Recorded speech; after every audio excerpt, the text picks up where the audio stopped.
तबाही का मंजर देखने से पहले जान लो, समझ लो, संभल जाओ।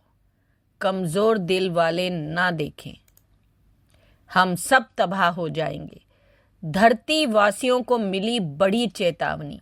धरती के करीब आ रहा तबाही का देवता। एस्ट्रॉयड एपोफिस से धरती को खतरा। इसरो ने एस्ट्रॉयड एपोफिस पर गड़ाई नजर, पृथ्वी के लिए खतरा। नमस्कार दोस्तों, मेरे चैनल पर आने के लिए आपका स्वागत है। जो इस चैनल पे नए हैं वो कृपया इसे सब्सक्राइब करें, लाइक करें, कमेंट करें।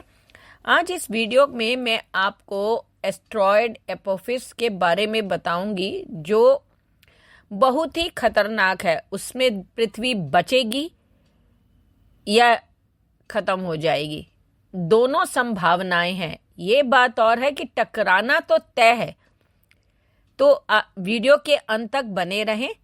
नासा के अनुसार इसके पृथ्वी से टकराने की भी प्रबल संभावना है, लेकिन इससे पहले 30 जून 1908 का वो दिन, वो शाम, जब साइबेरिया के एक सुदूर स्थान तुंगुस्का में एक क्षुद्र ग्रह के टकराने के कारण हुए विशाल हवाई विस्फोट ने लगभग 2200 वर्ग किलोमीटर घने जंगल को तहस नहस कर दिया था। इसके कारण 8 करोड़ पेड़ नष्ट हो गए थे। अभी जो क्षुद्र ग्रह धरती के नजदीक आ रहा है वो 13 अप्रैल 2029 को पास से उसके गुजरने की संभावना है। ये बात बता दें, ऐसा कहा जाता है कि जब जब ये धरती से टकराती हैं तो कई प्रजातियां विलुप्त हो जाती हैं। इस बात की भी परिकल्पना है कि इसी के कारण धरती से डायनासोर विलुप्त हो गए थे। एस्ट्रॉयड या उल्का पिंड को लेकर समय समय पर नासा या अन्य देशों की अंतरिक्ष एजेंसियां जानकारी देती रही हैं। एस्ट्रॉयड को उल्कापिंड या क्षुद्र ग्रह कहा जाता है। ग्रह बनने के समय उसमें से चट्टान के छोटे छोटे टुकड़े निकलकर बाहर हो गए और ये टुकड़े सूर्य के चारों ओर चक्कर काटने लगे। कभी कभी यह राह बदलकर अपनी कक्षा से बाहर आ जाते हैं। आमतौर पे छोटे एस्ट्रॉयड ग्रहों की कक्षा में आते ही जलकर राख हो जाते हैं, लेकिन बड़े एस्ट्रॉयड कभी कभी ग्रहों से टकरा भी जाते हैं। पृथ्वी से भी कई बार एस्ट्रॉयड टकराया है। नासा पृथ्वी के आसपास 140 मीटर या इससे बड़े एस्ट्रॉयड को ट्रैक कर लेता है। आमतौर पर एस्ट्रॉयड सूर्य की कक्षा में चक्कर काटते काटते अंतरिक्ष में तैरने लगता है। कई बार यह धरती से भी टकराया है। ऐसा माना जाता है कि धरती पर डायनासोर की विलुप्ति का कारण भी एस्ट्रॉयड ही था। तो डरना तो जरूरी है। ये वीडियो आपको डराने या उसके लिए नहीं है, आपकी जानकारी बढ़ाने के लिए और हम जिससे संभल सकें। देखो, अब रूसी वैज्ञानिकों ने क्या कहा। उनका कहना है कि एस्ट्रॉयड एपोफिस इसी सदी में धरती के बहुत करीब से गुजरेगा। एपोफिस को तबाही का देवता मानते हैं। पहले की गणना के मुताबिक एपोफिस एस्ट्रॉयड के धरती के पास से गुजरने की संभावना जो थी वो 2068 थी, लेकिन अब रूसी वैज्ञानिकों ने ताजा आकलन के आधार पर कहा है कि ये एस्ट्रॉयड अप्रैल 2020 में धरती के बहुत पास से गुजरेगा, यानी 2029। नासा की ओर से भी खबरें आई हैं कि भयानक एस्ट्रॉयड धीरे धीरे धरती के करीब आ रहा है। यह एस्ट्रॉयड धरती पर मौजूद सबसे बड़े परमाणु बम से भी 30 गुना ज्यादा शक्तिशाली है। अंदाजा लगाएं, सोचें कि कितनी तबाही मचाएगा अगर ये धरती से टकरा जाता है। इसीलिए सावधानी जरूरी है। 2029 में यह धरती के बहुत पास से गुजरने वाला है।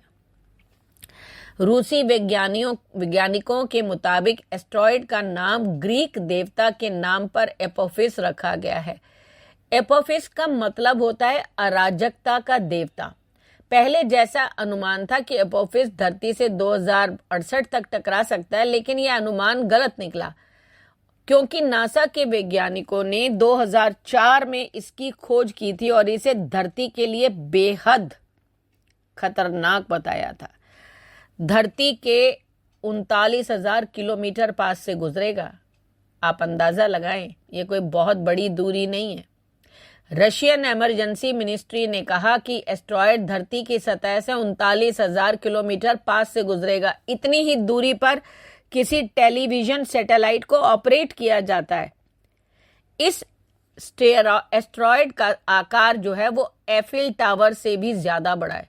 यह धरती के बहुत पास से गुजरने वाला है। अगर ऐसे में इसके रास्ते में जरा सा भी बदलाव आता है तो यह बुरी तरह से धरती से टकरा सकता है। सवाल है कि क्या एपोफिस धरती से टकराएगा? आमतौर पर अधिकांश एस्ट्रॉयड धरती की कक्षा के बहुत दूर से ही गुजर जाते हैं। इसके टकराने की आशंका भी बहुत कम होती है। पहले इसे धरती से टकराने की आशंका व्यक्त की जा रही थी, लेकिन मार्च 2021 में नासा ने इससे किसी भी तरह के खतरे से इनकार किया, परंतु फिर बताया कि 72% जो है वो टकराने के चांस हैं। इसके बाद नासा ने इस खतरे की सूची से बाहर निकाल दिया। वैज्ञानिकों का मानना है कि एस्ट्रॉयड धरती के पास से सुरक्षित गुजर जाएगा। हालांकि यह पल एक ऐतिहासिक पल होगा। जब इतना बड़ा एस्ट्रॉयड धरती के इतने करीब से गुजरेगा तो नासा इस एस्ट्रॉयड को सौर मंडल की जानकारी बटोरने के मामले में एक अवसर के तौर पर देख रहा है। अगर एपोफिस धरती से टकराए तो क्या होगा? देखो, दोनों संभावनाएं लेके चलनी चाहिए। एपोफिस के धरती से टकराने की कल्पना मात्र से ही दिल दहल जाता है, लेकिन अगर इसके सही आकलन की बात की जाए तो रूसी वैज्ञानिकों के मुताबिक अगर यह एस्ट्रॉयड धरती से टकराता है तो करीब 1717 मेगा टन ऊर्जा निकलेगी।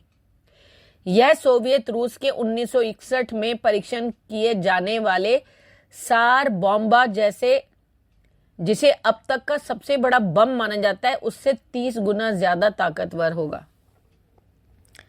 अब जैसे मैंने पहले ही बताया कि 8 मिलियन पेड़ खत्म हो गए थे 1908 की घटना से, आप पूरी तरह से खत्म हो सकता है जीवन अगर ये टकरा गया।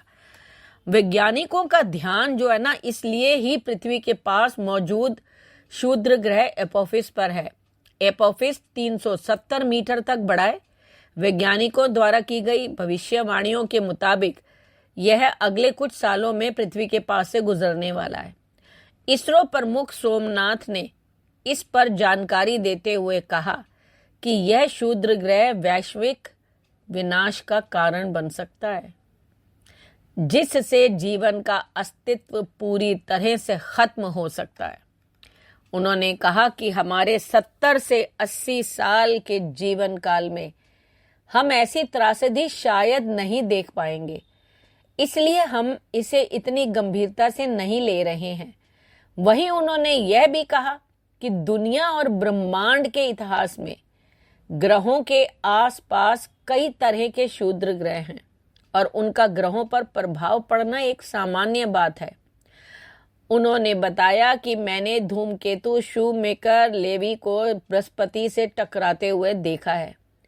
अगर ऐसी कोई घटना पृथ्वी पर होती है तो हम सब खत्म हो जाएंगे। साथ ही उन्होंने यह भी कहा कि हमें ऐसी घटनाओं के लिए तैयार रहना चाहिए। पृथ्वी पर कई तरह के जीवित प्राणी रहते हैं जहां ऐसा कुछ नहीं होना चाहिए। हम इस क्षुद्र ग्रह के प्रभाव को रोकने में सक्षम नहीं हो सकते, लेकिन कुछ वैकल्पिक उपाय अपनाए जाने चाहिए। साथ ही उन्होंने यह भी कहा कि पृथ्वी के लिए खतरा पैदा करने वाले वस्तुओं की पहचान की जानी चाहिए। उन्हें पृथ्वी की तरफ आने से रोकना चाहिए। कभी कभी ये प्रयास विफल हो जाते हैं, लेकिन हमें इस पर प्रयास करते रहना चाहिए। अब नासा ने जो एक काल्पनिक अभ्यास में पाया था कि विशाल एस्ट्रॉयड जो धरती से टकरा सकता है, उसके टकराने की संभावना जो है वो 72% है और इसे रोक पाने के लिए अभी धरती पर पूरी तैयारी नहीं है। नासा की आधिकारिक रिपोर्ट के अनुसार अप्रैल में एजेंसी ने 5वां प्लैनेटरी डिफेंस इंटरएजेंसी टेबल टॉप अभ्यास आयोजित किया था, जिसमें अमेरिकी सरकार एजेंसियों और अंतर्राष्ट्रीय सहयोगियों के लगभग 100 प्रतिनिधि शामिल थे। 20 जून को मैरीलैंड स्थित Johns Hopkins Applied Physics Laboratory में इसके मुख्य निष्कर्ष जारी किए गए। यह अभ्यास एस्टेरॉयड के खतरे का प्रभावी ढंग से जवाब देने की पृथ्वी की क्षमता का जवाब देने के लिए किया गया। नासा ने कहा कि अभ्यास से विभिन्न परिदृश्यों में उत्पन्न जोखिमों, प्रतिक्रिया के विकल्पों और सहयोग के अवसरों के बारे में मूल्यवान जानकारी हासिल हुई है। वाशिंगटन स्थित नासा मुख्यालय में गृह रक्षा अधिकारी लिंडले जॉनसन ने कहा, एस्टेरॉयड एकमात्र प्राकृतिक आपदा है जिसके बारे में इंसान के पास वर्षों पहले भविष्यवाणी करने और उसे रोकने के लिए कार्यवाही करने की तकनीक है। अब धरती के पास आधे दशक से भी कम समय में ये तबाही आ रही है, तो आप ये सोचिए, एस्टेरॉयड दिवस जो था वो 2024 के मौके पर बेंगलुरु में जब इसरो के अध्यक्ष एस सोमनाथ और वरिष्ठ वैज्ञानिकों ने जब ये एक अंतर्राष्ट्रीय कार्यशाला में जानकारी दी, तभी से सब सोच में हैं। इसरो चीफ ने कहा, जब एपोफिस साल 2029 में आएगा तो हमें इस एस्टेरॉयड पर जाने और उससे मिलने में सक्षम होना चाहिए। तब वह पृथ्वी के बेहद करीब होगा। यह मानवता के लिए एस्टेरॉयड के साथ काम करने का एक बार का अवसर है। भारत को ऐसे प्रयासों का हिस्सा बनना चाहिए। अभी यह तय करना बाकी है कि भारत किस तरह भाग लेगा। एस्टेरॉयड को टाइम कैप्सूल भी कहा जाता है। वैज्ञानिकों के मुताबिक यह शुरुआती दुनिया के अवशेष हैं। हमारी दुनिया कैसे बनी उसे समझने में इससे मदद मिल सकती है। आपकी क्या प्रतिक्रिया है? आपके हिसाब से क्या होना चाहिए? हम तो सिर्फ प्रार्थना कर सकते हैं कि ये एस्टेरॉयड धरती को नष्ट ना करके किसी और प्रजातियों के मानव जाति को विलुप्त ना कर पाए और साइड से निकल जाए। अपनी प्रतिक्रिया कमेंट करके बताएं। धन्यवाद।